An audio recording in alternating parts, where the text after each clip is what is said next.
मैं हूं अंकित और हम डिस्कस कर रहे थे जीआईसी की जो हम वैकेंसीज निकली हैं उनके बारे में।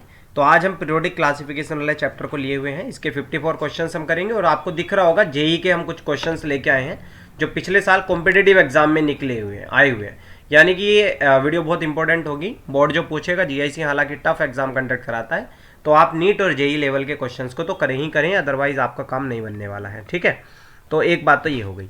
और ये ना सिर्फ जीआईसी के लिए वीडियो रहेगी आपकी, आप कोई सा भी टीजीटी या पीजीटी का आप एग्जाम दे रहे हैं जिसमें केमिस्ट्री आ रही है या कोई टीचर एलिजिबिलिटी टेस्ट आपका है, तो उसमें ये आप आसानी से इन क्वेश्चंस को जरूर कवर करें। इस तरह के क्वेश्चंस आते हैं। ठीक है, तो चलिए हम पहला क्वेश्चन डिस्कस करते हैं।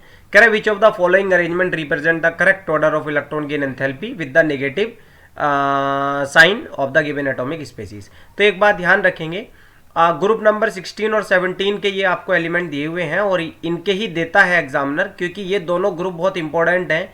इसमें एक अजीबोगरीब बिहेवियर देखने को मिलता है।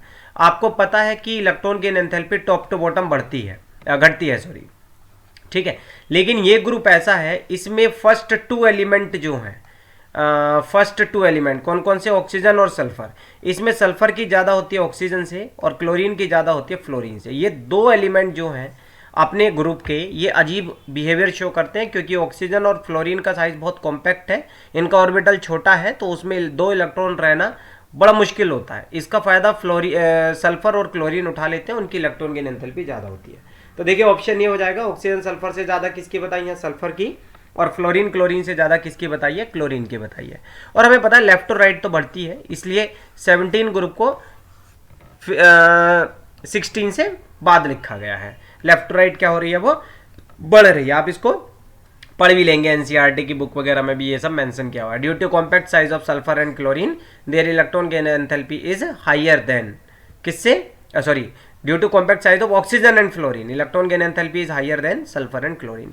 ये इंपॉर्टेंट पॉइंट, और किसी में नहीं है। बाकी डाउन द ग्रुप क्या होती है, घटती है। ठीक है, चलिए आगे बढ़ते हैं। Which has the maximum electron gain enthalpy. अभी जैसा कि मैं आपको बता चुका हूँ कि 17 ग्रुप में किसकी इलेक्ट्रॉन गेन एंथैल्पी होगी, ज़्यादा होगी, वो क्लोरीन की होती है। उसके बाद फ्लोरीन का नंबर आता है। ठीक है, ये इलेक्ट्रॉन गेन एंथैल्पी या इलेक्ट्रॉन एफिनिटी की बात कर रहा है। इलेक्ट्रॉन निगेटिविटी के मामले में फ्लोरीन ही ज़्यादा है, याद रखेंगे। अगर कहेगा वो, देखो तीन बातें कहेगा वो, इलेक्ट्रॉन एफिनिटी, ठीक है, इलेक्ट्रॉन एफिनिटी कहेगा तो क्लोरीन ज़्यादा है फ्लोरीन से, या वो कहेगा इलेक्ट्रॉन नेगेटिविटी पूछेगा, नेगेटिविटी तो फ्लोरीन ज़्यादा है क्लोरीन से, और एक वो पूछ सकता है बॉन्ड डिसोसिएशन एनर्जी, तो वहाँ याद रखेंगे Cl2 की ज़्यादा होती है F2 से। ये मैं आगे बताऊंगा। ये तीन पार्ट आपने बहुत अच्छे से याद रखने हैं, ये भी बहुत इंपॉर्टेंट है। बॉन्ड डिसोसिएशन एनर्जी जो होती है वो फ्लोरीन की लेस होती है देन क्लोरीन से। क्वेश्चन नंबर 3 में वो बात कर रहा है कि electron affinity of beryllium is similar to, देखिए बेरिलियम का एटॉमिक नंबर कितना होता है, 4 होता है। और अगर मैं देखूं तो इसकी जो सबशेल जो है वो पूरी भरी हुई है, और पूरी भरी हुई किसकी भी सबशेल होती है, हीलियम की होती है। जैसे आपने 2He4 पढ़ा है तो ये भी 1s2 होता है, तो इसकी सबशेल भी पूरी भरी है, इसकी सबशेल भी पूरी भरी हुई है ना। बोरोन की भरेगी, इसका कितना हो जाएगा, 1s2 2s2 2p1। लिथियम की भी नहीं भरेगी, इसमें भी 1 इलेक्ट्रॉन होगा, 1s2 2s1। सोडियम जो है 11 है, इसके पास भी क्या होगा, 1s2 2s2 2p6 and 3s1। तो सबशेल जो है वो सिर्फ किसकी भरी हुई है, हीलियम की भरी हुई है। क्वेश्चन नंबर 4 में वो बात कर रहा है कि किसका यहाँ पर कौन सा ऑक्साइड इसमें एम्फोटेरिक है। देखिए एम्फोटेरिक जो होता है वो आपको पता होगा, बेरिलियम का जो ये ऑक्साइड ना कह के हाइड्रोक्साइड है, तो बेरिलियम का जो हाइड्रोक्साइड है ये भी एम्फोटेरिक होता है, और जिंक के जो हाइड्रोक्साइड है ये भी एम्फोटेरिक है। वो आप याद रखेंगे, क्योंकि मैग्नीशियम जो है प्योर बेसिक है, हमें पता है, हालांकि ये एम्फोटेरिक है, इसमें कोई दो राय नहीं है। एल्यूमिनियम का भी जो है ये भी एम्फोटेरिक है, इसमें कोई दो राय नहीं है। लेकिन लिथियम जो है वो हमें पता है प्योर बेसिक होता है। ठीक है, ये आपका ये एसिडिक है। ये बड़ी इंटरेस्टिंग बात है, आप ध्यान देंगे कैसे। बोरोन ट्राईहाइड्रोक्साइड जो होता है ये इस तरह से होता है। ये क्वेश्चन बोर्ड ने और आयोग ने भी कई बार पूछा है कि इसको मैं ऐसे लिख सकता हूं, देखिए H3BO3 लिख सकता हूं, किसको, BOH होल थ्राइस को क्या लिख सकता हूं मैं, H3BO3। अब ये क्या हो गया, ये बोरिक एसिड बन गया। और आपको पता है कि बोरिक एसिड एसिडिक है ना कि बेसिक, तो याद रखेंगे BOH होल थ्राइस जो है ये एसिडिक है। तो एक बार इससे रिलेटेड आयोग ने ये भी क्वेश्चन पूछा था, ये प्रोटिक एसिड है या कैसा एसिड है। प्रोटिक एसिड जो होते हैं जो H लूज करते हैं, अब ये H लूज नहीं करता है मेरे प्यारे साथियों, ये दरअसल लोन पेयर लेता है, क्योंकि इसके 3 बॉन्ड है ना, 3 बॉन्ड का मतलब 6 इलेक्ट्रॉन है, 6 इलेक्ट्रॉन का मतलब 2 इलेक्ट्रॉन की कमी है। तो ये मेरे प्यारे साथियों क्या लेगा, ये लोन पेयर लेगा, और जो लोन पेयर लेता है वो कहलाते हैं आपके लुईस एसिड। तो ये प्रोटिक एसिड नहीं है, मतलब ये H देने वाला एसिड नहीं है, ये लोन पेयर लेने वाला एसिड है, मतलब ये लुईस एसिड है, ये प्रोटिक एसिड नहीं है। एनसीईआरटी का भी क्वेश्चन है, एनसीईआरटी की एक्सरसाइज भी हम बाद में करेंगे, तो इसलिए ध्यान रखेंगे, ठीक है। तो इसका आंसर जो हो जाएगा फोर्थ वाले का वो क्या हो जाएगा, डी हो जाएगा। मेरी स्पीड थोड़ी जरूर जल्दी रहेगी, अगर आपको लगता है मेरी स्पीड हाई है तो आप वो सेटिंग में जाके अपनी वीडियो की उसमें प्लेबैक स्पीड जो है उसको घटा सकते हैं, ठीक है। तो आगे बढ़ते हैं। क्वेश्चन नंबर 5 जो क्या है वो ये कह रहा है which of the following alkali metal hydroxide is strongly base. तो ये तो ग्रुप 1 के हैं, लिथियम, सोडियम, पोटासियम, रुबिडियम, दे नहीं रखा caesium. Down the group size बढ़ता है, बॉन्ड लेंथ बढ़ती है, तो आसानी से वो OH दे सकता है। आपको पता है ना, lithium, sodium, potassium, rubidium, caesium, तो इसका तो बॉन्ड भी बड़ा होगा, इसका बॉन्ड थोड़ा छोटा होगा, इसका बॉन्ड और छोटा होगा, इसका बॉन्ड और छोटा होगा, लिथियम का और छोटा होगा। तो जितना बड़ा बॉन्ड है वो आसानी से ब्रेक हो जाएगा, तो बेसिसिटी जो होती है हाइड्रोक्साइड की बढ़ती है। छठे क्वेश्चन की अगर हम बात करें, the first ionization potential of magnesium. अब देखिए मैग्नीशियम की अगर मैं बात करूं तो इसके पास लास्ट में 2 इलेक्ट्रॉन होते हैं, 1s2, 2s2, 2p6, 3s2। और अगर मैं बात करूं एल्यूमिनियम की, तो एल्यूमिनियम के पास लास्ट में 1s2, 2s2, 2p6, 3s2, 3p1 हो गए, ठीक है ना। तो अगर आप बात ध्यान से देखें इसमें, तो किसकी ज्यादा होगी, सोचने की बात है, किसकी ज्यादा होनी चाहिए भाई। इसमें P फुलफिल्ड कौन है, एस फुलफिल्ड है, इसमें P कैसा है, ना हाफ फिल्ड है ना पार्सली फिल्ड है। तो याद रखेंगे ग्रुप 2 की जो आयोनाइजेशन एनर्जी होती है वो 13 ग्रुप से हाई होती है, पहली वाली, ठीक है। तो क्या हो जाएगा, 6th का आंसर आपका क्या हो जाएगा, बी हो जाएगा, मोर होगा, ठीक है। हालांकि हमें ऐसा लगता है कि हम लेफ्ट टू राइट जा रहे हैं, जैसे beryllium, magnesium, calcium, strontium, barium, radium है, और आप ग्रुप 13 में अगर आओगे तो बोरोन, एल्यूमिनियम, गैलियम, तो हमें ऐसे लगता है हम लेफ्ट टू राइट जाते हैं तो साइज घटता है, साइज घटता है, तो आयोनाइजेशन एनर्जी बढ़नी चाहिए। लेकिन प्यारे टीचर साथियों, आयोनाइजेशन एनर्जी को आप जब भी कंपेयर करो पहले इलेक्ट्रॉनिक कन्फिग्रेशन बना लेना। तो जो फुलफिल्ड होता है वो ऑब्वियसली मोर आयोनाइजेशन एनर्जी रखेगा, जो क्या होगा, पार्सली फिल्ड होगा। P अगर 3 होता तो मैं एक बार को सोचता, हाफ फील्ड माना जाता है। P6 होता तो फुल फील्ड माना जाता, तब मैं सोचता एक बार को। लेकिन ये तो अभी P1 है, P1 है का मतलब क्या है, ये तो हाफ फील्ड हो गया, सॉरी पार्सली फील्ड हो गया। क्वेश्चन नंबर 7 जो है वो इसी पर बेस्ड है। करे sudden large jump between the value of second and third, मतलब 2 इलेक्ट्रॉन निकालने के बाद तीसरा कंपेयर करना है कि क्या उसमें आयोनाइजेशन एनर्जी ज्यादा दिखाई देगी। देखो पहले वाला ऑप्शन गलत है, कारण इसमें पहला अगर मैं इलेक्ट्रॉन निकालने के बाद दूसरा निकालूं तो मुझे ज्यादा गैप नजर आएगा, क्योंकि पहला है हाफ फील्ड और फिर है फुल फील्ड, तो इसमें निकालने में मुझे अंतर दिखाई देगा, तो ये ऑप्शन नहीं हो सकता। वो कह रहा है दूसरे और तीसरे में, ये तो पहले और दूसरे में अंतर नजर आ रहा है। तो आप इसको मैं डायरेक्ट आंसर बताता हूं, उसके हिसाब से देखिए।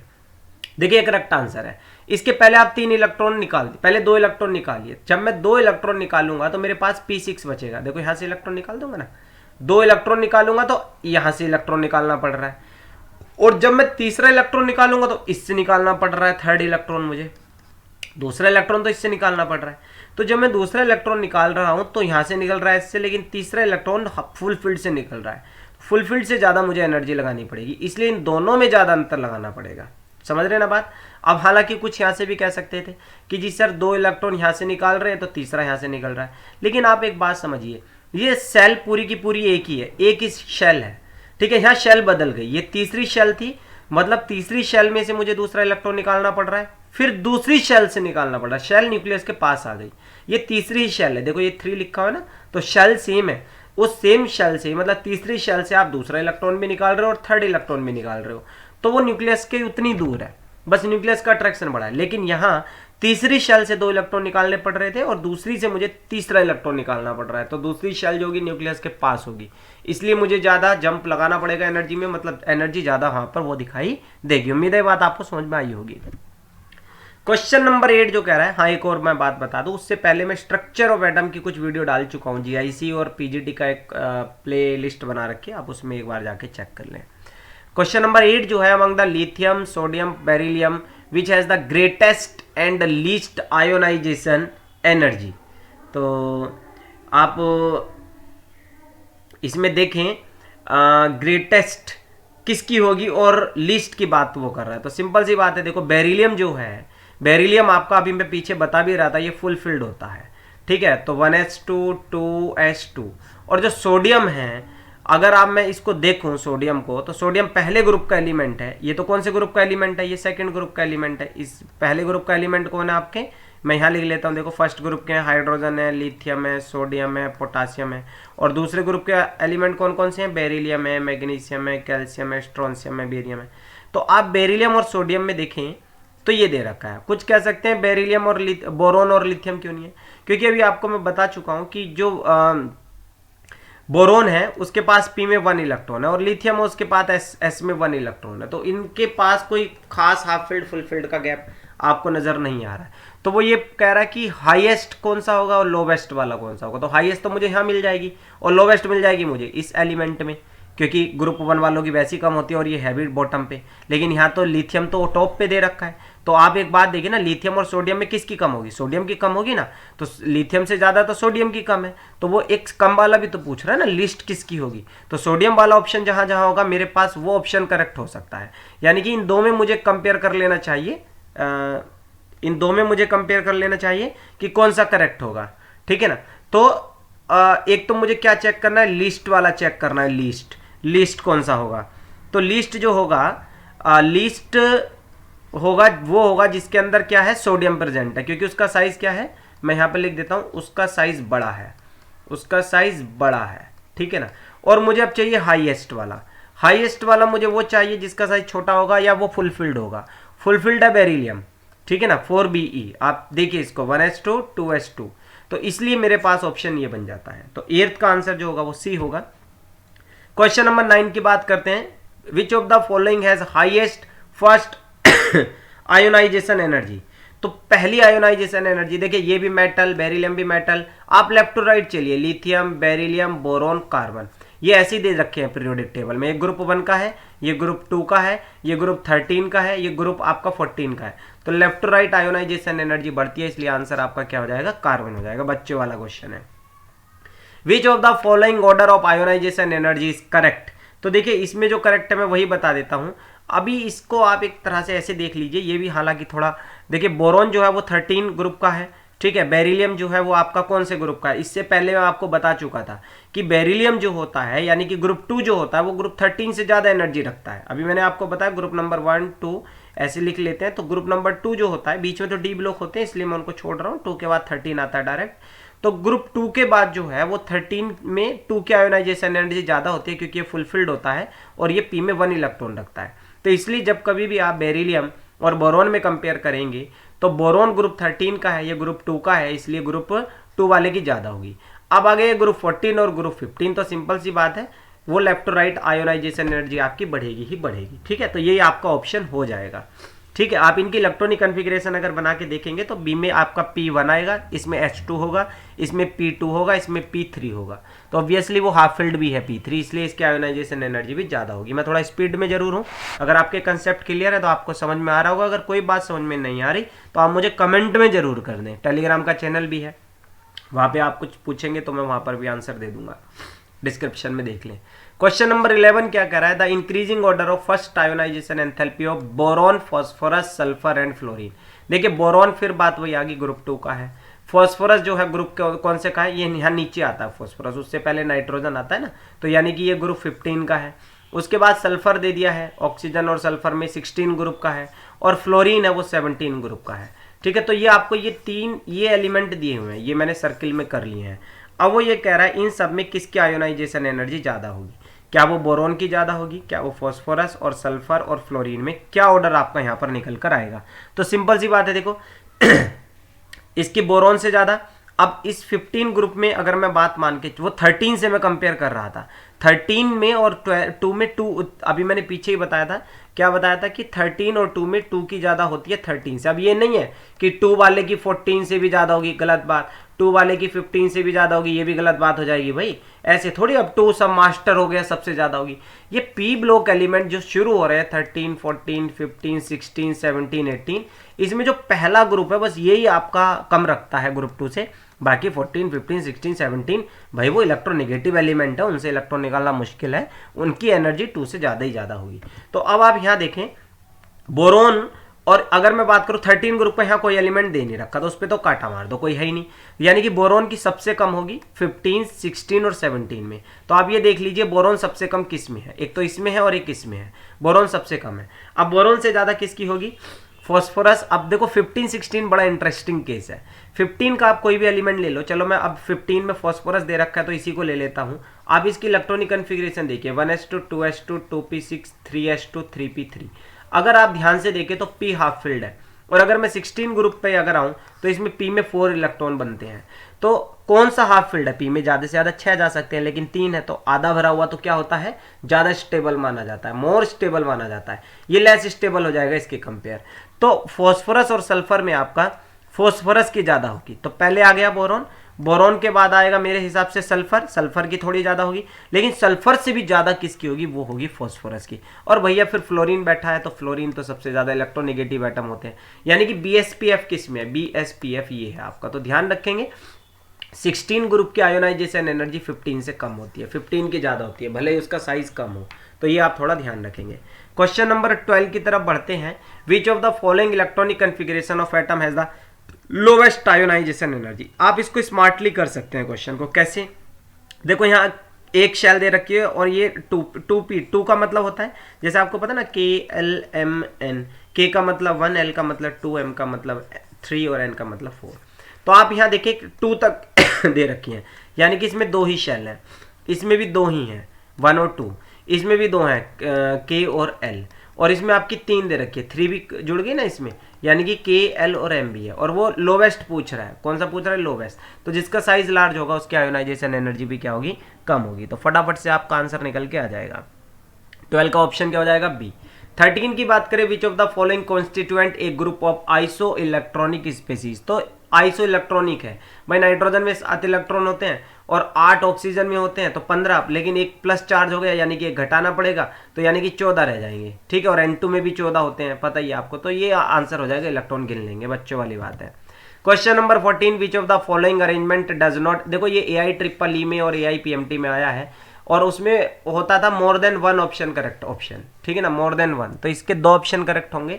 वो कह रहा है does not give the correct picture, कौन सा करेक्ट नहीं है। देखो इलेक्ट्रॉन की एंथैल्पी अभी मैंने आपको क्या बताया, फ्लोरीन की ज्यादा नहीं होती, किसकी ज्यादा होती है, क्लोरीन की। तो एक तो ये ऑप्शन आपका हो सकता है।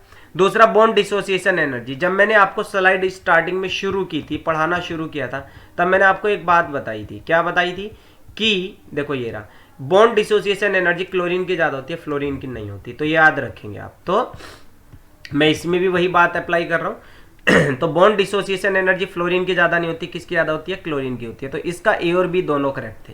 करेक्ट मतलब वो रोंग के बारे में पूछ रहा है, कौन से रोंग है, does not give correct picture, does not give correct picture, कौन सा करेक्ट नहीं है, तो ये 2 करेक्ट नहीं है, ठीक है। Among the elements with following electronic configuration which one of them may have the highest ionization energy। देखिए ये AFMC armed force medical college जो होते हैं, ठीक है ना, AIPMT में ये क्वेश्चन आया हुआ है।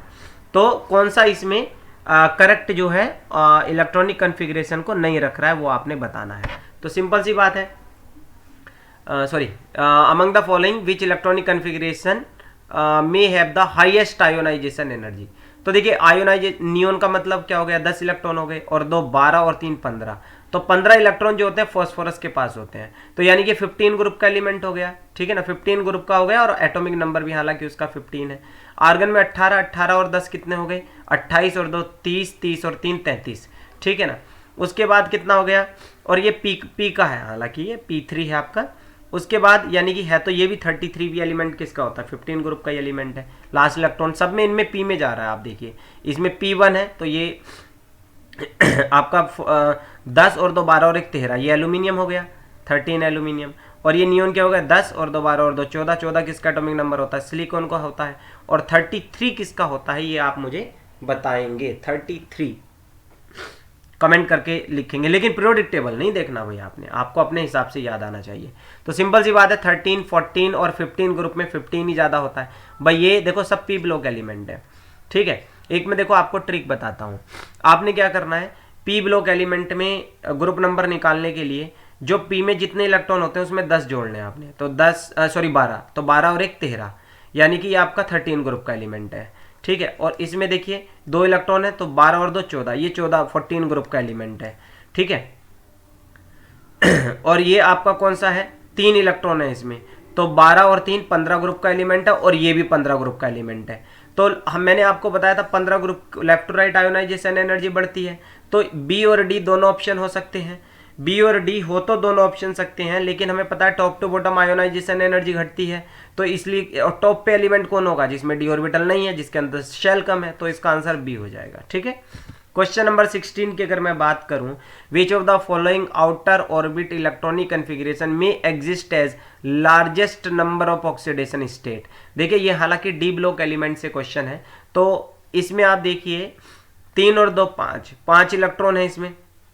डी में आप देख लीजिए, डी यहाँ से आपको पता चल जाएगा, जिसके पास ज़्यादा अनपेयर्ड होते हैं, परसेप्शन है ये डी ब्लॉक एलिमेंट के बारे में, 1 2 3 4 5, जिसके पास डी में ज़्यादा इलेक्ट्रॉन होंगे वो ऑक्सीडेशन स्टेट भी ज़्यादा शो करता है। देखो ये 2 इलेक्ट्रॉन तो निकालेगा ही निकालेगा, +2 तो होएगी, और डी में 3 इलेक्ट्रॉन और हैं, तो अगर 2 ये निकाल देता है और ये 3 भी निकाल देता है तो ये +5 तक शो कर सकता है। अब ऐसे ही आ जाओ, हालांकि ये तो क्रोमियम हो गया आपका, कॉपर हो गया, क्रोमियम हो गया, तो इसको तो अभी आप रहने दीजिए, या चलो इसको भी देख लिए, एस से 1 इलेक्ट्रॉन निकालेगा और डी के 5 अनपेयर्ड है, डी में 5 आते हैं ना, 1 2 3 4 5, तो ये भी आपका कितना शो कर देगा, 5 और 1 6, +6 हो जाएगी ज़्यादा से ज़्यादा इसकी, 5 और 2 7, +7 ऑक्सीडेशन स्टेट हो सकती है, और ये +4, तो हाईएस्ट जो है ये मैग्नीस है, मैग्नीस आपकी हाईएस्ट ऑक्सीडेशन स्टेट शो करता है +7 तक। और एक क्वेश्चन भी आता है कि एक ऐसा कोई ऑक्साइड बताओ जिसका ग्रुप नंबर भी वही है जो उसकी ऑक्सीडेशन स्टेट है, तो MnO4 में मैग्नीस की ऑक्सीडेशन स्टेट भी +7 है और इसका ग्रुप नंबर भी 7 है। जब आप पीरियोडिक टेबल देखेंगे तो 7 ग्रुप नंबर दिखाई देगा। एक और होता है Cr2O7-2, क्रोमियम की यहाँ ऑक्सीडेशन स्टेट भी +6 है और उसका ग्रुप नंबर भी 6 है, तो ये ध्यान रखेंगे, ऑक्साइड है मैग्नीस और क्रोमियम के। क्वेश्चन नंबर 17 की साथियों अगर मैं बात करूं, common oxidation state of an element is -3, तो -3 इसका मतलब 5 इलेक्ट्रॉन होंगे ना, तभी तो 3 ले रहा होगा वो, और लेने की वजह से नेगेटिव चार्ज है, तो उसके आउटर मोस्ट में इलेक्ट्रॉन कितने हैं, 5 है। 18वां क्वेश्चन कह रहा है the correct sequence which show increasing order of ionic radii of element. देखो आयनिक रेडियाई में एक बात याद रखेंगे, आयनिक रेडियस उसकी बड़ी होगी, नोट कर लें कहीं पर भी, उसकी बड़ी होगी जिस पर नेगेटिव चार्ज ज़्यादा होगा, जिस पर नेगेटिव चार्ज ज़्यादा होगा, जिस पर नेगेटिव चार्ज ज़्यादा होगा। यानी कि मैंने क्या बताया, अब इसको भी ज़रा एक बार समझ लो। इसका मतलब है एनायन का साइज बड़ा होगा, उसके बाद एटम का नंबर आएगा, और उसके बाद कैटायन का नंबर आएगा, बस ये गांठ बांध लो आप। ठीक है, एनायन बड़ा, उसके बाद एटम, उसके बाद कैटायन, तो आपको ये दिख जाए एनायन का साइज सबसे बड़ा होगा, बाकी ऑप्शन क्या हो जाएंगे आपके, कट हो जाएंगे, तो 18 का आंसर जो है ए हो जाएगा। ठीक है, क्वेश्चन नंबर 19 2021 एक ही पेज पर है। 19 कह रहा है कि radii of fluorine negative, oxygen negative are in order, तो नेगेटिव चार्ज किसके पास है, ऑक्सीजन 2 नेगेटिव के पास है, तो इसका सबसे ज्यादा होगा, उससे कम किसका होगा, F नेगेटिव का होगा। ठीक है, उसके बाद ऑक्सीजन और फ्लोरीन में किसका होगा, लेफ्ट टू राइट कहाँ जा रहे हैं, लेफ्ट पे कौन आता है, ऑक्सीजन, और फिर कौन आता है, फ्लोरीन, तो फ्लोरीन का ज़्यादा होगा, सॉरी ऑक्सीजन का ज़्यादा होगा, देन उसके बाद फ्लोरीन आएगा। ठीक है ना, लेफ्ट टू राइट साइज क्या होता है, घटता है, तो 19 का आंसर भी क्या हो जाएगा, ए हो जाएगा। ठीक है, विच कैटायन हैज लोवेस्ट रेडियाई, जिसपे ज़्यादा चार्ज, जिसपे क्या चार्ज हो जाएगा, ज़्यादा चार्ज हो जाएगा, तो 20वें का आंसर क्या हो जाएगा, डी। अभी क्या बताया था मैंने भाई, जिसका रेडियस उसकी बड़ी होगी जिसपे नेगेटिव चार्ज ज़्यादा होगा, और जिसपे पॉजिटिव चार्ज ज़्यादा होगा वो घट जाएगा। देखो मैंने यहाँ बताया कैटायन का साइज छोटा होता है एटम से। ठीक है, तो जितना ज़्यादा साइज पॉजिटिव उतना छोटा साइज। इसी तरह से 21वें का आंसर है which has the maximum size. अब आप अपने आप बताएंगे मैक्सिमम साइज किसका होगा। ठीक है, उम्मीद है कि आप ये मुझे अपने आप करके बताएंगे इसका आंसर क्या होगा 21st का। It is for you. Question number 22 कह रहा है decreasing size of radius is. अब देखो 22वां क्वेश्चन भी बिल्कुल इसी तरह से है। 22वां क्वेश्चन कह रहा है कि डिक्रीजिंग साइज पूछ रहा है। अब देखो अभी मैंने आपको एक बात बताई थी, क्या सबसे ज़्यादा साइज किसका होता था, एनायन का। एनायन, उसके बाद साइज किसका होता है, एटम का, और एटम से छोटा किसका होता है, फिर होता है कैटायन का। तो अब एनायन कौन है इसमें, एनायन है, इसमें आयोडीन नेगेटिव, ठीक है। एटम कौन है, आयोडीन, और कैटायन कौन है, आयोडीन पॉजिटिव, ठीक है। तो उम्मीद है आपको समझ में आ गया होगा। 23rd क्वेश्चन की अगर मैं बात करूं, correct order of electron gain enthalpy fluorine, chlorine, bromine, iodine की। फिर वही बात आ गई भाई, एक बात बताओ, इलेक्ट्रॉन गेन एंथैल्पी मैंने किसकी बताई थी आपको कि भाई क्लोरीन की जो है वो फ्लोरीन से ज़्यादा है। तो आप ये थोड़ा सा याद रखें, तो आप याद रखेंगे 23 का जो होगा वो डी ऑप्शन हो जाएगा। क्लोरीन से ज़्यादा फ्लोरीन है, फ्लोरीन से ज़्यादा ब्रोमीन है, और ब्रोमीन से ज़्यादा आयोडीन है। बस इन पहले दो में ही है, बाकी तो ऑर्डर वही रहेगा, डाउन द ग्रुप घटेगा। तो AIEEE में ये क्वेश्चन आपका आया था। उसके बाद है विच इज, ये अच्छा क्वेश्चन है, देखो समझने का है, इसमें बच्चे बहुत फॉर्मूले लगाते हैं। Which is the value of electron gain enthalpy of sodium अगर उसकी आयोनाइजेशन एनर्जी +5 है। देखो आयोनाइजेशन एनर्जी होती है इलेक्ट्रॉन को निकालने में जितनी एनर्जी चाहिए रिक्वायर्ड है, रिक्वायर्ड हमेशा प्लस होती है, उसका साइन प्लस लिया जाता है। और इलेक्ट्रॉन एफिनिटी या इलेक्ट्रॉन गेन एंथैल्पी होती है एक इलेक्ट्रॉन एटम में डालने पर जितनी एनर्जी निकलती है, निकलने का मतलब रिलीज, रिलीज का मतलब एक्सोथर्मिक, और एक्सोथर्मिक के लिए साइन जो होता है डेल्टा H का वो हम क्या लेते हैं, नेगेटिव। तो वो कह रहा है कि इलेक्ट्रॉन निकालने में इतनी एनर्जी लगी, तो इसका साइन प्लस है। तो वो कह रहा है इसकी इलेक्ट्रॉन गेन एंथैल्पी क्या होगी, बस सिंपल सी बात है, आप इसका साइन बदल दें, माइनस कर दें 5.1 इलेक्ट्रॉन वोल्ट। और आज के लिए आज का क्वेश्चन बाकी अगली वीडियो में बता दूंगा। विच of the following oxide is amphoteric.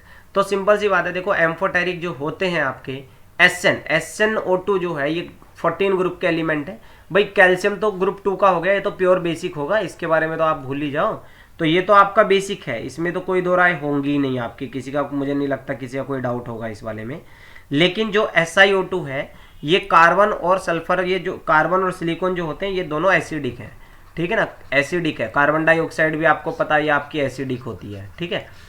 और SnO2 आपका कैसा है, एम्फोटेरिक है। एक और होता है Al2O3 भी आपका एम्फोटेरिक होता है, याद रखेंगे, ठीक है ना।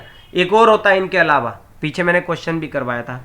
तो उम्मीद आपको ये 25 क्वेश्चन समझ में आ गए होंगे। 26 से लेके 54 के जो बचे हुए क्वेश्चन है वो हम बाद में कर लेंगे, ठीक है। चलिए, गुड बाय।